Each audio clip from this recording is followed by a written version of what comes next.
Om Namo Bhagavate Vasudevaya.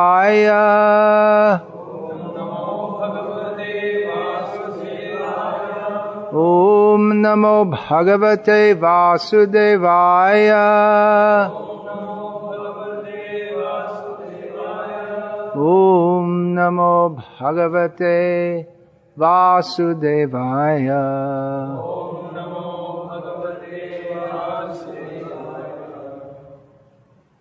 Continuing the subject of what it means to be a sincere follower of Srila Prabhupada. I have many notes on this, but I'm not going to speak as long as I had originally intended to. I didn't realize it was going to take up so much time. I think those of you who have heard it have got the general gist. So, the point is that we should be sincere followers of Srila Prabhupada. Without sincerity, what is the use of anything? That means we're just small-minded, petty creatures. Not sincere means we're cultivating ridiculous desires for sense gratification, either gross or subtle. What is the use of all this? We should rise above all of this and simply surrender to Krishna.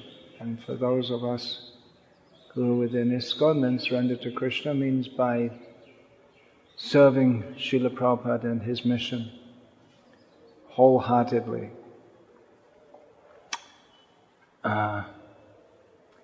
So I'm not going to go through all those notes, but I'm going to read a couple of letters that I received recently, both of them from senior devotees. They're not initiated by Srila Prabhupada, but they've both been in the movement more than 30 years. One of them actually joined the movement before Srila Prabhupada left, but he didn't get initiated by Srila Prabhupada. They're both householders. They both live in different parts of the world, thousands of miles away from each other. And they both have many children. And they're both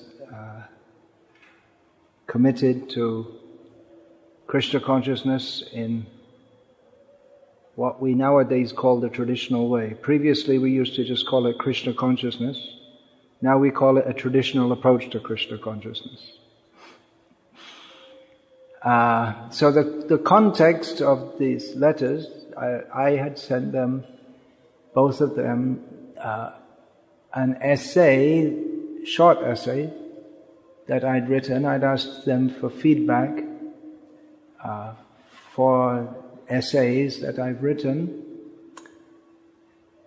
for my upcoming Vaishnav culture, etiquette and behavior book. So one of the essays I wrote was about the principle of following authority, which is an essential principle in any civilized society, although the modern concept seems to be more one of having as little authority as possible and giving as little respect to others as possible. Or if you give respect to people for completely ridiculous reasons, such as their ability in India to hit a ball with a piece of wood, or in other parts of the world it's more popular to kick a ball around. And I just realized that I'm going to be in the West when this Soccer World Cup is going on, which is like the biggest tamasha in the world every 4 years. Tamasha, for those of you from South, you know what that means? It's like a silly entertainment show. So the principle, I sent the essay on the principle of authority, and I stated that it's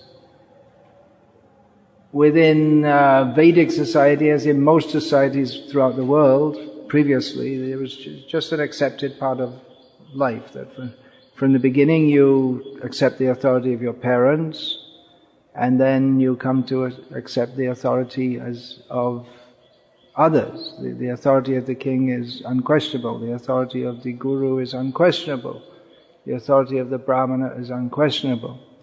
But what has happened all over the world is that it has become questionable due to the persons who are being respected not acting in a respectable manner. And instead of exercising their authority to benefit others, they exercise their authority to benefit themselves.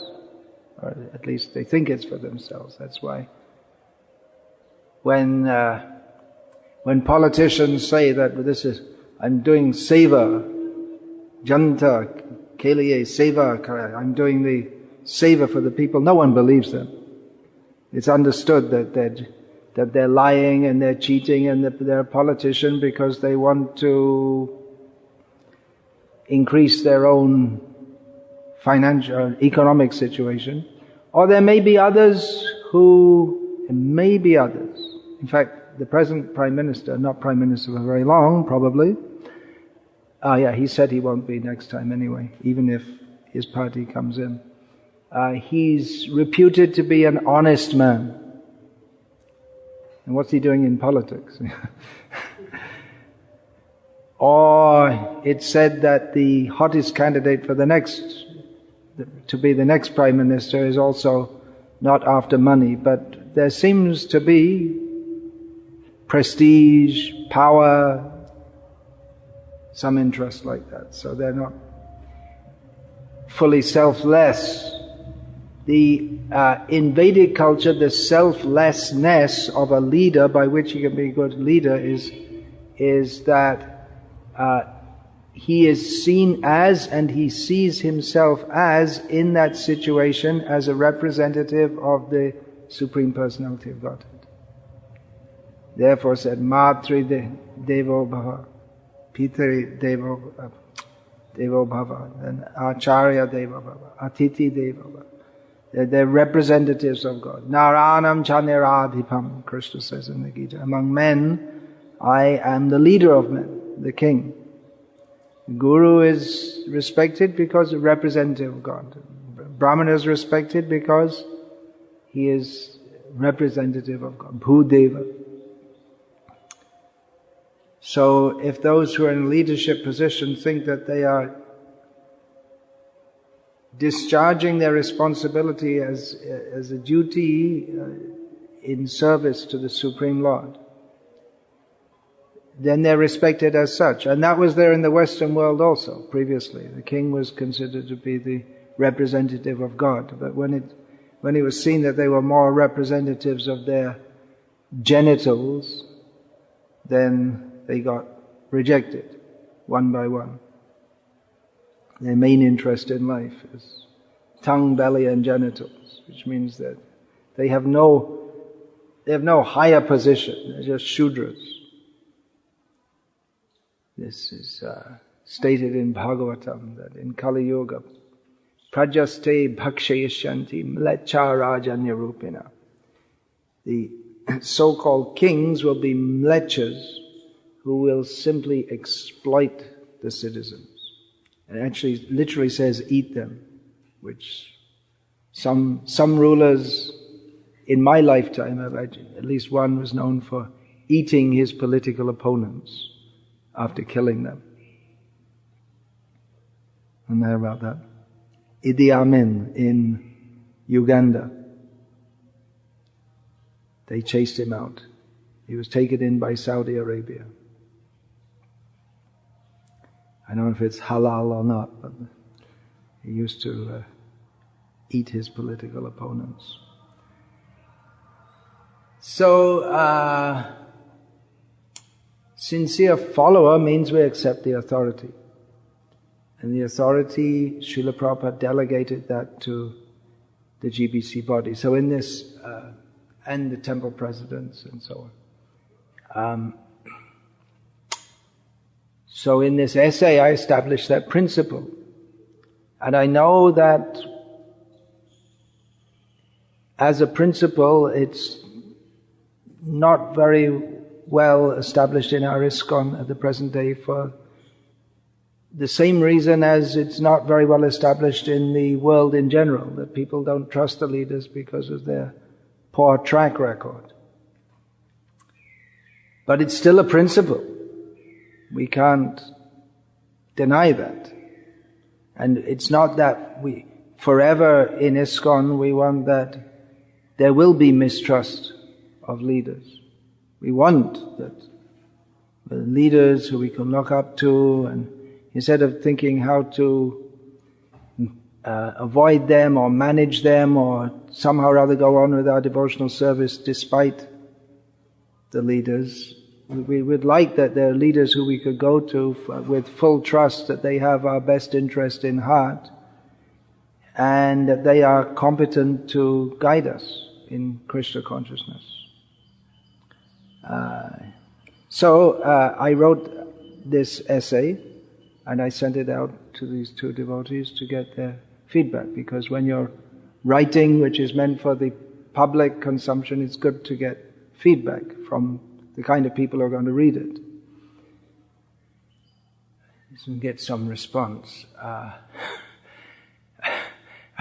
remember my Brahmachari book, I had it reviewed by one or two devotees. It was a lot heavier. People say it's a heavy book. It was a lot heavier. They suggested I tone it down.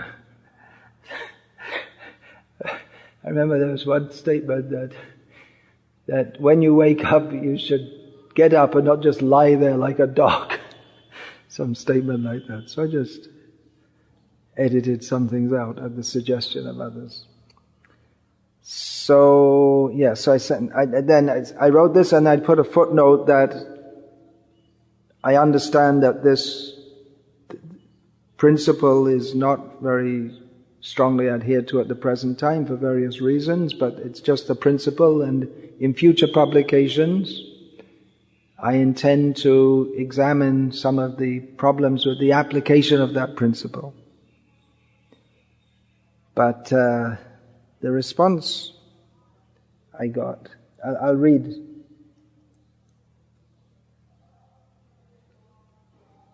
I'll read from one devotee. He wrote to me, "While in principle I completely agree with all that you have written, however, in practical application, due to all of the things I've seen go on over the years, the blatant exploitation, manipulations, lying and misrepresentation of Srila Prabhupada's teachings for individuals personally making a career in certain posts within the society and continue to be allowed to go on even, in capital letters, after many of us reporting things to our TPs, regional secretaries and or GBCs, only to find that they close rank to protect themselves and their, quote, interests, unquote. It's a painfully hard and jagged little pill to swallow. Personally, I've had many battles against deviant authorities. When humble submissions failed, we took down Bhagavan Das, quote, Goswami, unquote, after his angry tirade after he was robbed due to falling asleep with his door open at the Krishna Balaram guest house in 1984, and his passport and $20,000 was taken from his room. He angrily accused all the devotees living in Vrindavan as being thieves. "Do you know who I am?" he raged. Well, there's a good one for all of you who are leaders. Don't ever get in that trip. "Do you know who I am? I'm so great. You're not treating me with the proper respect." One should not demand respect. One should command it. There may be some grounds for demanding, or also, that's also there. Not exactly demanding, but in some situation it may be pointed out that just like the teacher may point out to the children in the classroom that you should listen to the teacher. He may not say you should listen to me, but he may say you should listen to the teacher to establish the principle. That's why devotees sometimes ask that Krishna sometimes speaks in the third person in the Bhagavad Gita, but that's done in normal conversation in certain circumstances also. When Krishna says, for instance, Ishvara sarva bhutanam hrideshe juna tishtati, he's pointing out that it's him, no doubt, but he's pointing out that that's his function as Ishvara. He's the Ishvara. So, back to this letter. In such and such a temple, when I was on the management committee, we had to pass a policy that no devotee was allowed to pick up, quote, VIPs, unquote, from the airport. No one devotee was allowed to pick up. As what was happening repeatedly, that one or two were filling sannyasis' ears with political nonsense, loading them to shoot at the community of devotees from the Bhagavatam class asana. You understand that one devotee would go to the airport, pick up the incoming sannyasi and tell them, this is going on, that one's in Maya, this one's in Maya. It's his own political agenda. And then the sannyasi shoots at everyone from the asana in the class. One such incident was foiled when the old Mahavishnu Goswami began speaking from the asana one morning. Some devotees at the Bhagavatam class asked questions about who told him the information he brought up. Anyway, he apologized profusely and explained how he had been manipulated by one of the temple committee. If only those placed in office were genuinely the representative of the spiritual master and not of their own desires. So the question is, how can we know who is a sincere follower? So the point he's making, that those in office should genuinely be the representative of Srila Prabhupada and not there primarily to fulfill their own material desires.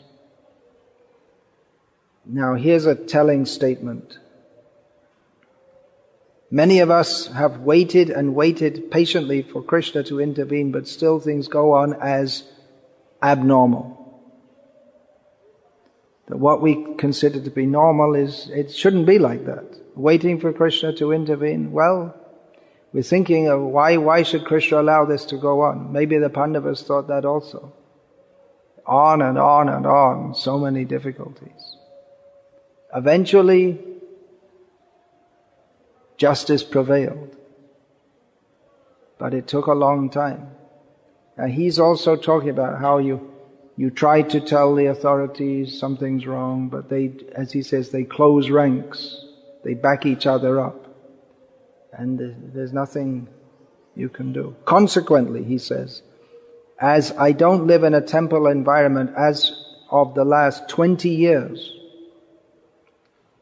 in many cases I opt to serve with or under some and keep a respectful distance from others.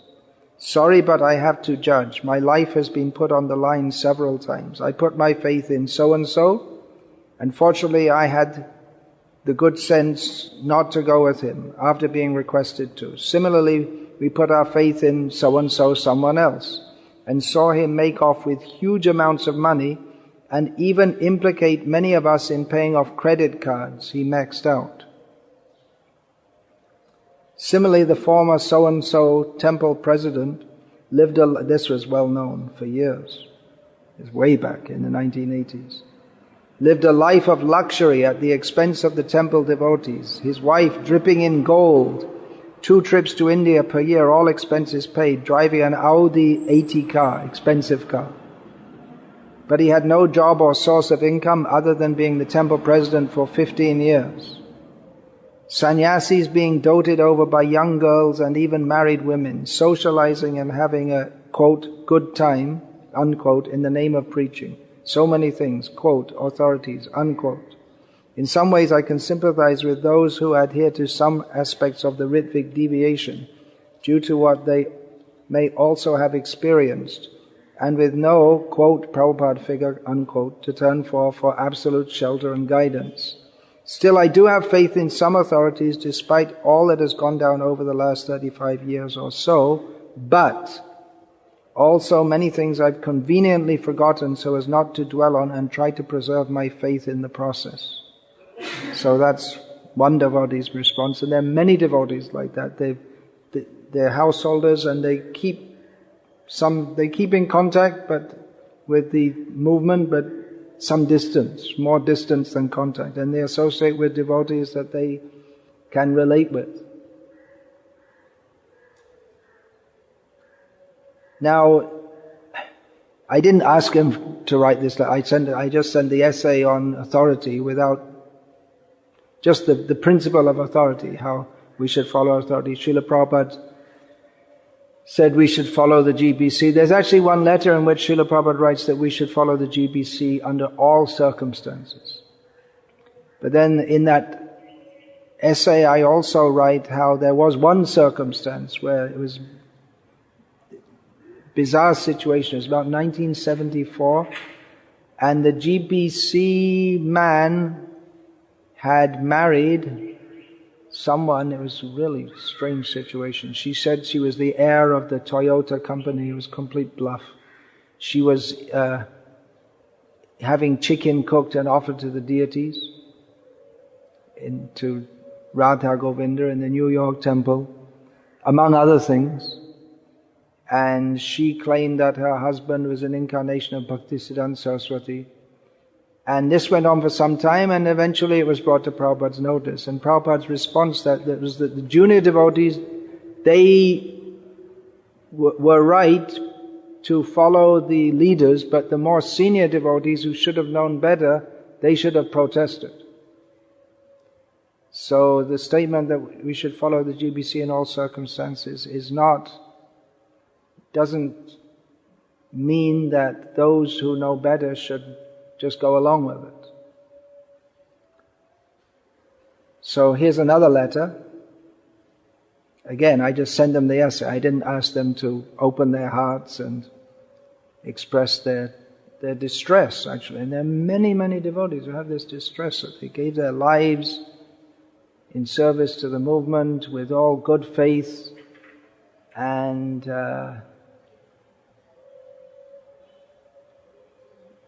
they felt cheated. Now, I get in trouble by saying this kind of things, because devotees who are coming newly like this, and we're asking them to give their life, they may be discouraged. I'm not discouraging you from giving your life to the movement, but look before you leap. Take that kind of association where your spiritual needs will be taken care of, and where you will be in association with devotees who have your spiritual interest at heart and who want to serve Srila Prabhupada's mission without having other motives also, just like putting themselves in a big position, and in some cases getting lots of money for themselves, which we see here in India, and in other parts of the world also. There are some leaders, not all, shouldn't just say everyone's insincere, but there are some who, for them, devotees are servants or whatever, to be used to promote their own interest. There may be some desire to serve Srila Prabhupada, but it's mixed with other desires also. So, another letter. Just excuse me, it's a little difficult to sit cross-legged for a long time. It's easier like this. So, another letter then. I remember years ago you're writing to me, said to me, soon they will be saying that Prabhupada is wrong. I looked at you incredulously, and you simply looked back at me and said, you'll see. Sure enough, I got back to America, and that was the first time I started hearing such nonsense. So it is only a matter of time before such deviancy as the Bhaktivedanta Family Planning Institute appears in some small village in Karnataka. Because I'd said this is not the first letter he wrote something, and then I wrote back. I'd said that In some of my lectures, I'd said that it's only a matter of time before we'll see the Bhaktivedanta abortion clinic. And I'm not joking. Because if we're once you start deviating, then there's no bottom. We see already there in Andhra Pradesh, we'll see plenty of Saptagiri wine shop and all this kind of thing. And I saw also that in Secunderabad, I can't remember exactly, Balaji mutton shop and all this kind of thing. And the biggest slaughterhouse in India? Balaji Venkateshwar Gohatya Shala. Something like that. And there are many like that. This Venkatesh Hatcheries, that's quite a big one, isn't it? Venkatesh Hatcheries, it's a big company. So now we're promoting hospitals, and we're not going to get everywhere devotees, and even the devotees themselves, they're not trained properly, so it's only a matter of time before we start having abortions. And in fact, you'll read in this letter, one devotee is writing to me. There was in the letter, I think, previous to this. Yeah, in the letter previous to this, he told me that he wrote to me, and he said that he had been speaking with a devotee who was arguing. Oh, that's my battery. It's not lasting hardly at all. He was arguing, speaking with a devotee who was saying that abortion's okay. So you see, this is in America. I can look for that letter actually.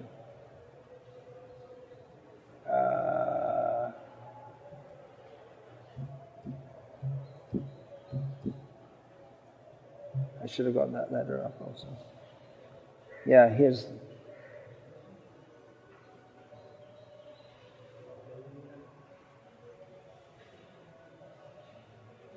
Here's what he wrote. The problem I'm seeing here in America is that so many devotees are adopting the attitudes of progressive liberals and then abandoning the opinions of the acharyas. For example, I recently had a devotee argue with me in support of abortion. Absolutely absurd. Yet this devotee seems to believe he is a devotee, even though he holds contrary beliefs to our acharyas. How can you be a sincere follower of Srila Prabhupada if you accept a guru to get trained in spiritual knowledge, but you have a completely different opinion on major issues? Is it within the scope of your book to handle this controversy, or may it need to be dealt with in a separate book? So in reply, I wrote to that, I do not consider anyone who supports abortion to be a devotee. My books are not meant for such people, nor is there anything anyone could say to them to change their mind. That is up to Yamaraj. In lectures, I've several times said that it's only a matter of time before we see the first Bhaktivedanta abortion clinic. I am not joking. There are many important topics that I desire to write on and that will be important for future devotees who want to Srila Prabhupada. Let us see if Krishna gives me enough time for all this writing. So yeah, and then he wrote with this reply that I'm presently reading. Then the next sentence, Bhaktivedanta Family Planning Institute means abortion clinic. Just like they have this in America, there's the Family Planning Institute or something like that. Huge organization all over the world. They organize abortions and sterilization and all this kind of thing. They help the progress of backward countries by cutting their population. So, and then his next sentence, I mean, whoever would have thought that one of our sannyasis would be officiating over a gay wedding? But then he wrote to me that, where is it? He wrote that, well actually, we may disagree with them, but they all love Srila Prabhupada. So I wrote back that their love manifests very strangely. Dr. Strangelove. I attribute this to the fact that most ISKCON members have a purely utilitarian viewpoint in which they argue that the ends justify the means. The devotees don't seem to realize that you can't compromise your principles to tell people that they should stick to their principles. It is an absurd premise to operate under. I see some new Americans joining here, but they're all pretty much garbage.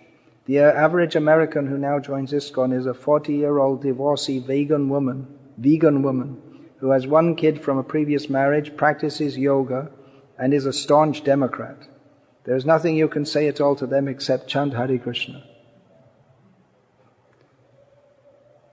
So that's a danger also, whether we're having kirtan melas, but no philosophy. Now we're going to start from tomorrow, Shravan Kirtan. Not just everyone come and chant and no philosophy, and do what you like, think what you like, and we're all devotees. But it's not going to work. So I'll just read something else from Transcendental Diary by Srila Prabhupada, which I just sent out on Vikasa Sangha. Srila Prabhupada told some of his disciples, "Our preaching will go on only if we have spiritual strength. We may have external strength, but success will only come if we have spiritual strength. Preaching programs will work only if there is purity."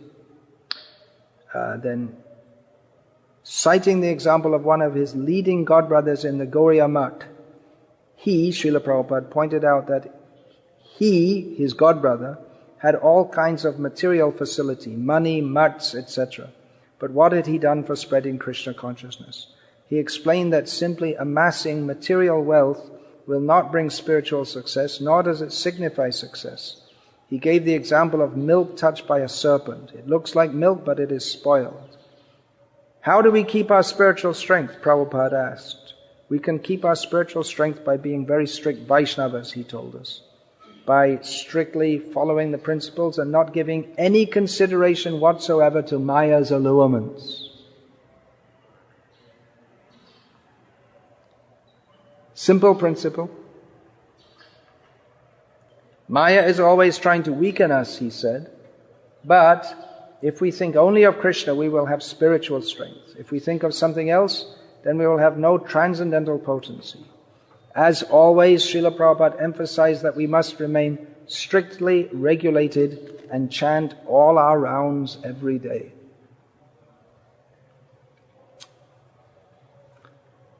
So there are some thoughts.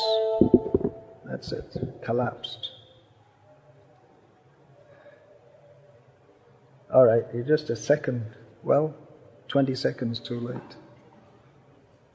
It's all right, you can leave it now. I'm not planning to read it, and it takes such a long time to boot up again anyway.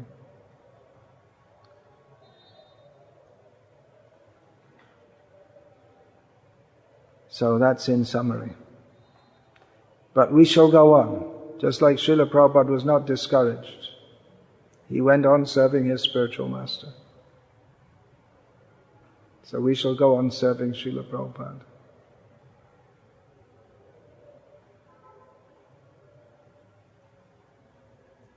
Even if we don't make much impact, well, we have to serve at least for our own sake also. And there may be something there for future generations to see. Hopefully there will come a time in the world when people who are interested in Krishna consciousness start to think, well, actually, we'd like to be actually Krishna conscious and look at Prabhupada's books and see what's there. Because there's an increasingly wide gap between what Srila Prabhupada teaches and what those who are supposed to be his followers practice. So hopefully at some point people who are newly coming to Krishna consciousness will say that, well, I want what's in the books, not what you, I don't want to be like you, I want to be what's described in the books. So if there's some example, then devotees can take advantage of that.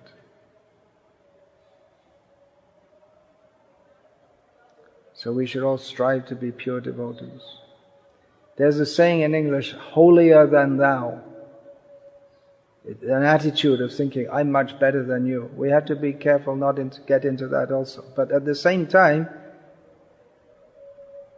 we have to differentiate between what should be done and what should not be done. So if we say that so many things that are going on in the name of Krishna consciousness are not actually Krishna conscious, that's a statement of fact.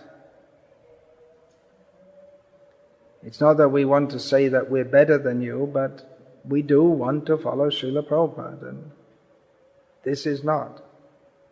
Having Bollywood dancing at Rath Yatras is not what Srila Prabhupada wanted. Srila Prabhupada didn't come from the spiritual world to set up a society which goes down to the most rubbish level like that.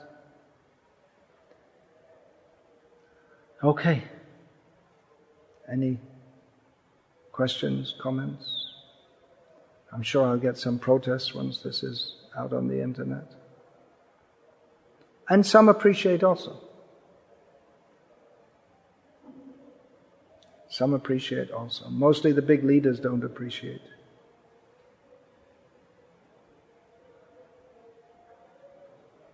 There used to be a saying, the mushroom devotees, because mushrooms grow in stool, so keep them in the dark and feed them stool. Usually said with a less polite word than stool. Keep them in the dark and feed them. Keep them in the dark means don't let them know what's going on. Yeah. Most of the time you don't have to bother about this if you're in the farm project especially. Live simply, chant Hare Krishna. That's it. And even most of the time, you go out, you distribute books, this, that. Most of the time you don't have to bother. But time to time they'll cause some problems for you. Yeah. That we should preach like Prabhupada preached. In every respect we should see what Prabhupada used to do and follow. That is the meaning of following. We should see what Srila Prabhupada used to do and follow. Yeah, but that also requires some intelligence, as in the story of the man and the donkey and his son, for instance. Or what's another better example of that? There's another example of that. That one boy was studying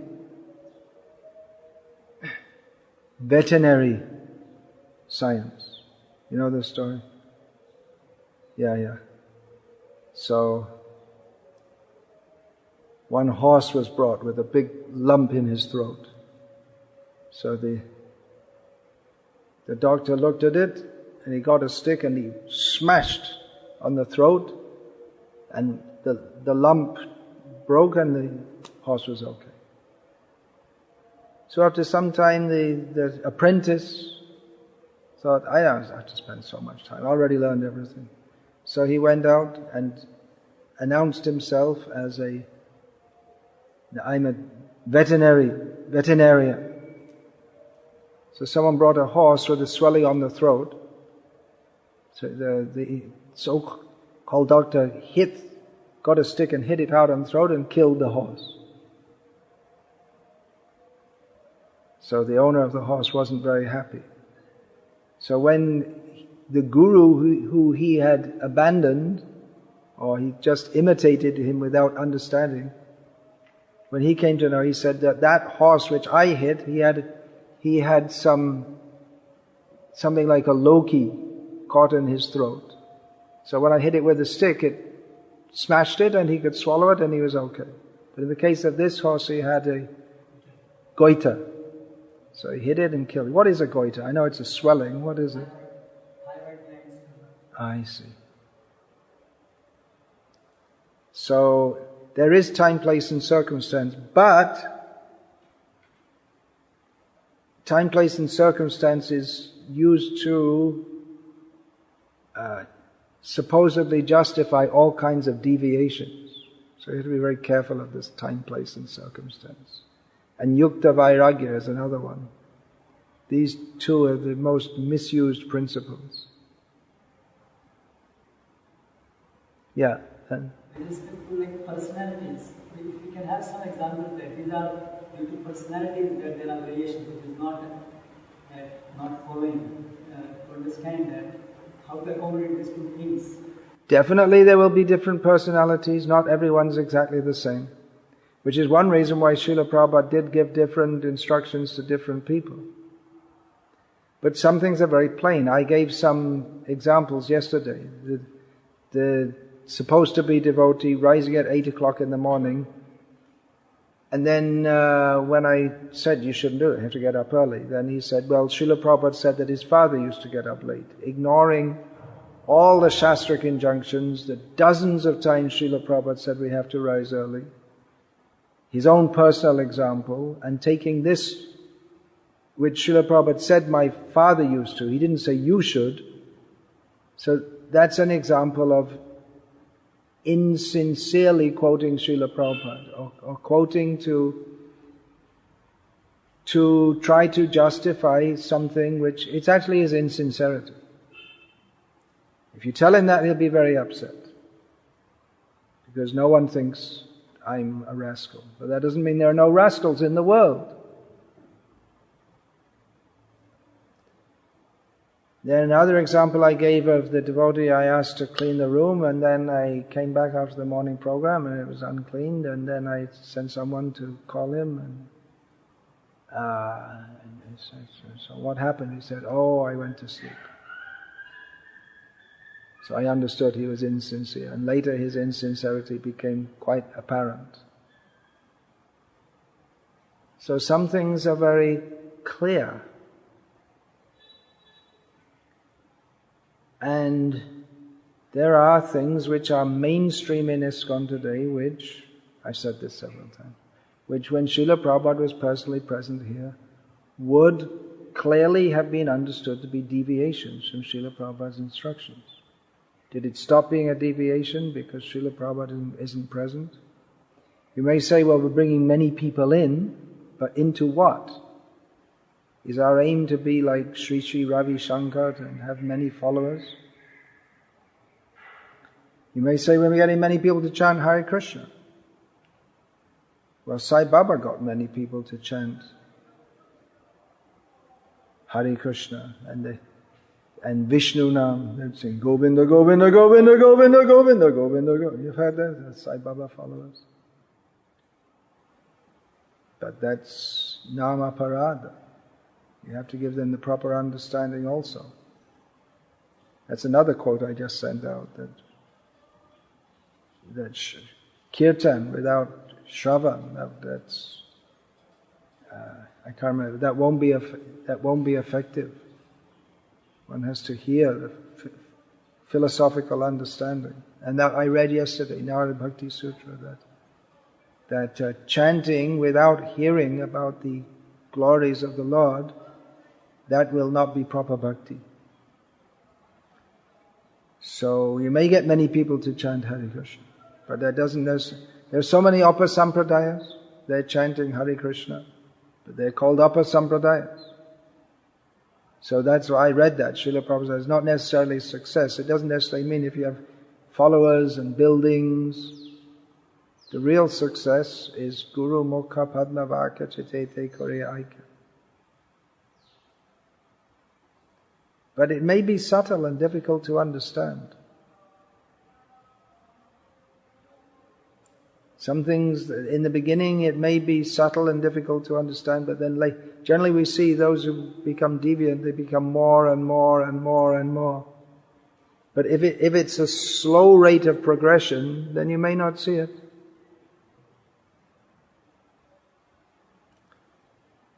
And it generally seems that those who are at the top of the pile, those who are supposed to be guarding the movement, they're the last ones who can see it. Because they're their friends. They all come together.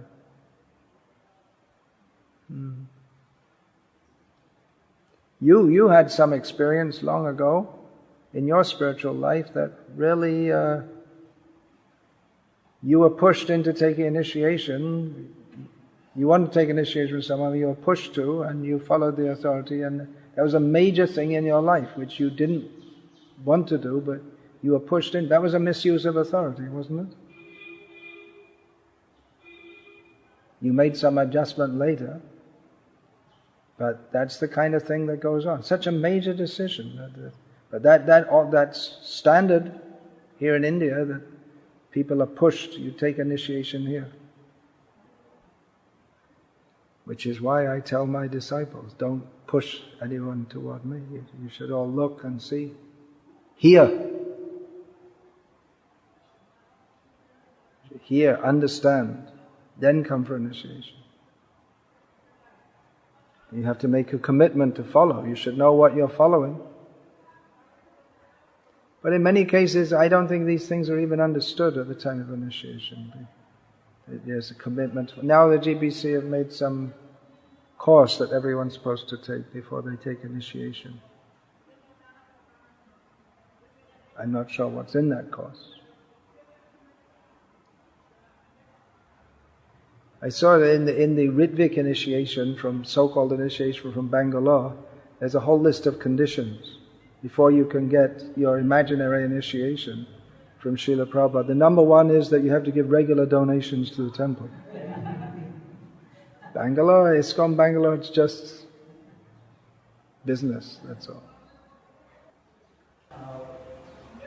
You said yesterday what you should do to not change in the changing world. Study Prabhupada books, chant 16 rounds, follow your principles. But we see those who are deviating. Some of them do that also. So it seems that something more intrinsic. Yeah, one has to have the attitude of anyabhilashita shunyam, and not be crooked, akapat.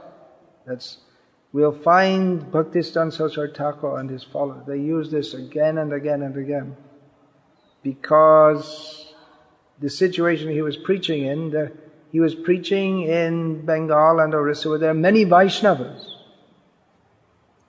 But he saw that most of them were kapat, or insincere. In the name of Vaishnavism, they were going on with something else. Therefore he wrote, Mantumi Kisha Vaishnava, Pratishta Tare Nirjane Ghare Tava Harinama Kevala Kaita. You see someone, they've left the world, they live alone so that no one disturbs them, they're chanting Hare Krishna. They look like a great Vaishnava, but Bhaktisiddhanta Saraswati said, you're doing it for just to be known as a great Vaishnava.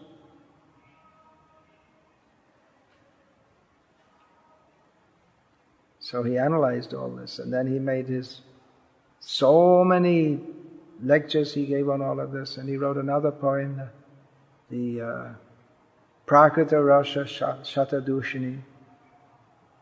That should be analyzed with commentary. It's a bit beyond the philosophical understanding of those who keep everything very superficial. Roti age shraddha pache rupa noga balena. It's full of statements like that. That first of all you get some taste and feeling, and then faith can come later. Faith is not amazing. Shastriya shraddha, they don't bother, they just go straight up to the higher levels. Why bother with all this in-between stuff? But it doesn't work. And then you get this, what is that? Nake tilak galai mala, shonge egg pore bala. You dress as a Vaishnava, but you've got someone else's wife with you. That's what comes out of it.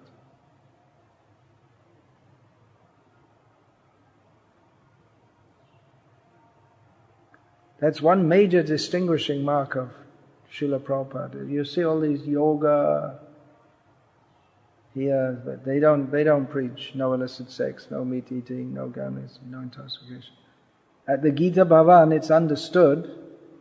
I don't think they preach it, but it's understood that those who partake in it, there's no meat eating, no gambling, no smoking inside the premises. Although some of them, when they go out, they may smoke. And no, wine. Actually, in this whole of Rishikesh, no meat eating is allowed. I read. But mostly these yoga teachers, they don't teach any such thing. Probably most of their followers are vegetarian, but in the West, the followers of yoga and this and that, illicit sex for them is it's as normal as doing yogasanas.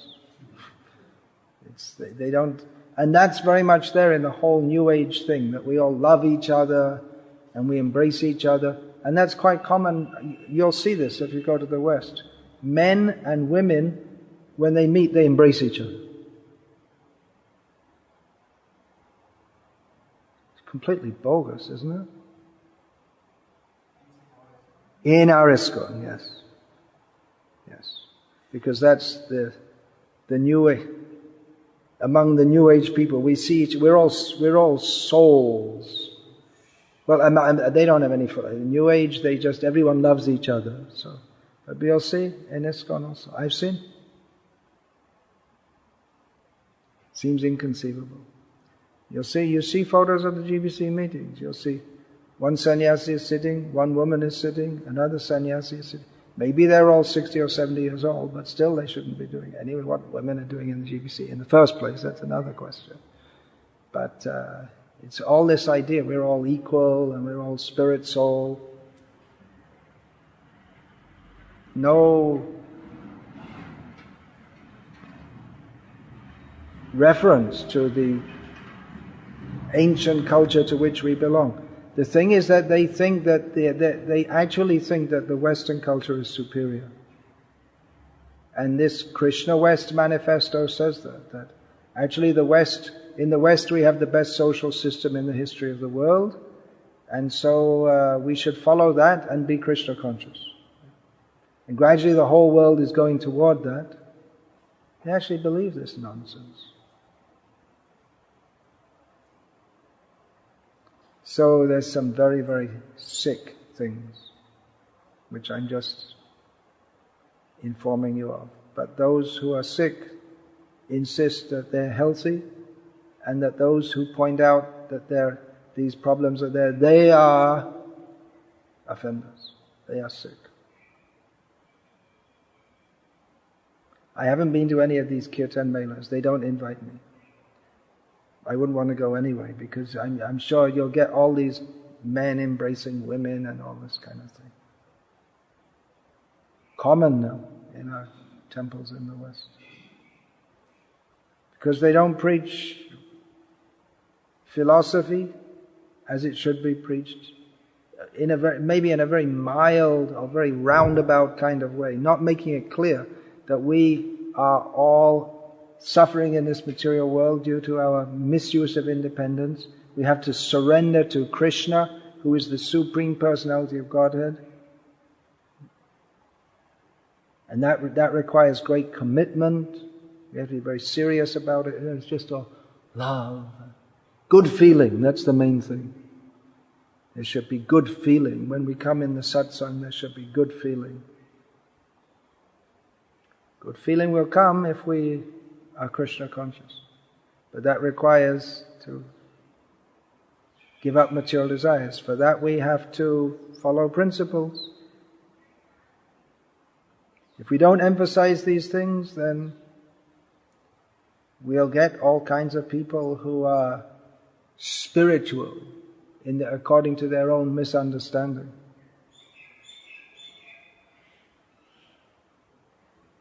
It's a contamination.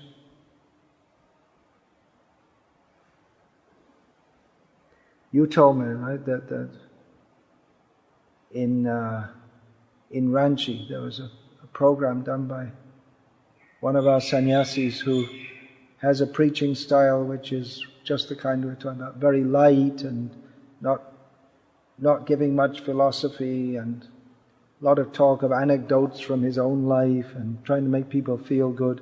And the next day you gave a lecture in the same city, of which many people attended, who'd been there the previous night. And I don't know what you said, but I presume in Bhagavad Gita, Srimad Bhagavatam, Shastra.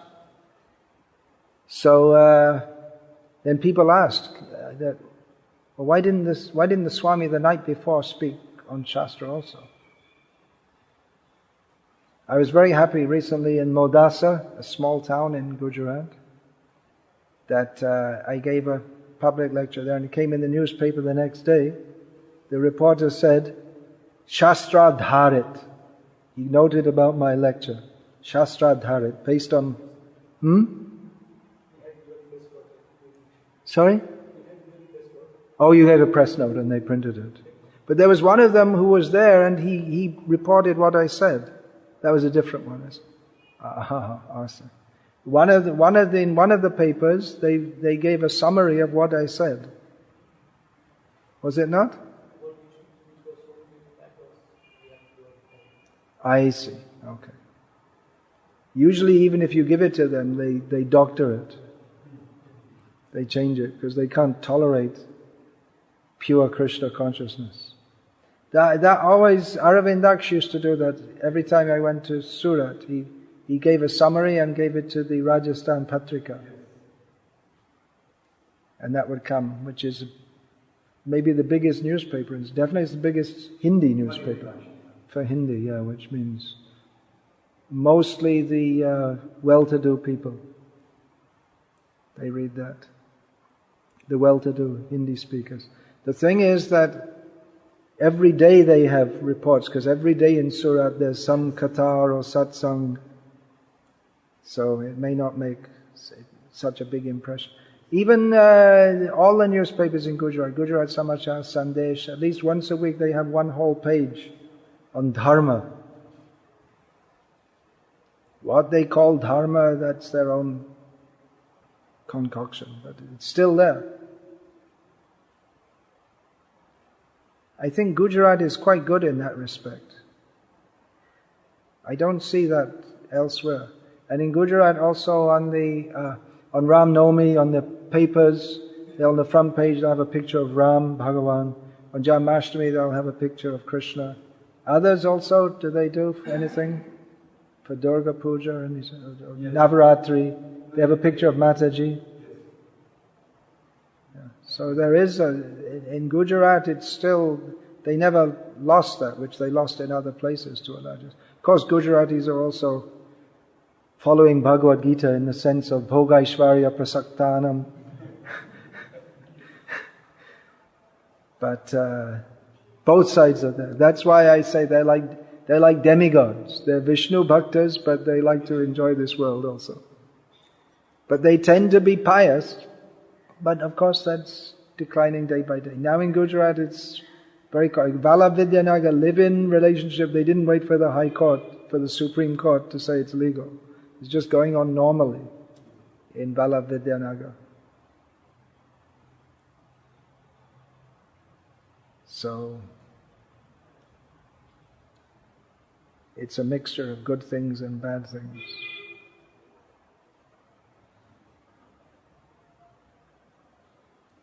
A lot of scope for preaching. But we should preach Krishna consciousness.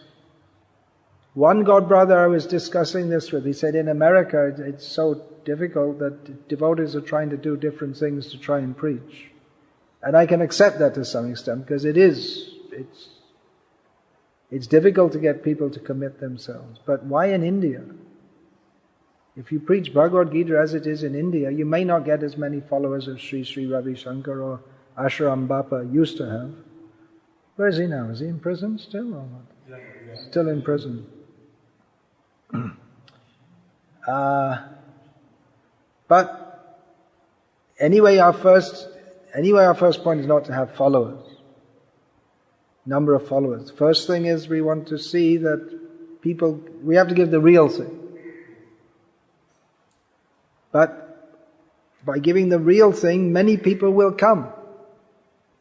So it's not that we're in some desperate situation that if we preach Bhagavad Gita, no one's interested. People are interested. After maybe 30 years of intensive Bhagavad Gita distribution in India, it's still the best-selling book. Bhagavad Gita as it is. Srila Prabhupada's really established Bhagavad Gita in the Hindu consciousness because, well, it was there in North India with the Gita Press.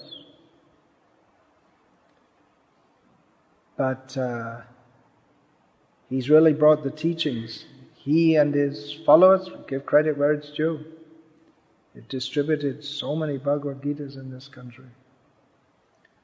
So then we should preach on the basis of Bhagavad. People are interested, otherwise why are they buying it? We should preach on the basis of Bhagavad Gita.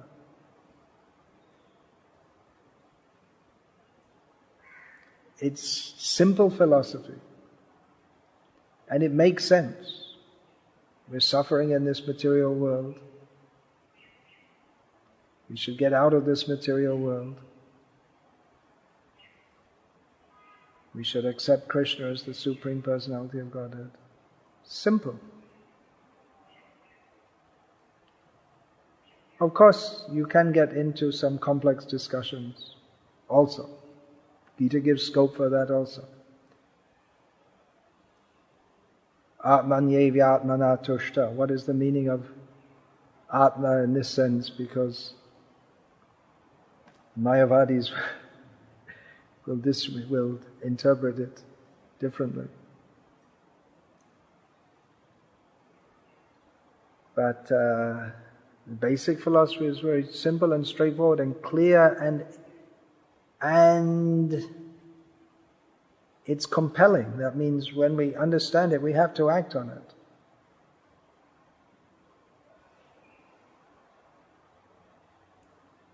You're all supposed to take prasad at 1 o'clock, isn't it?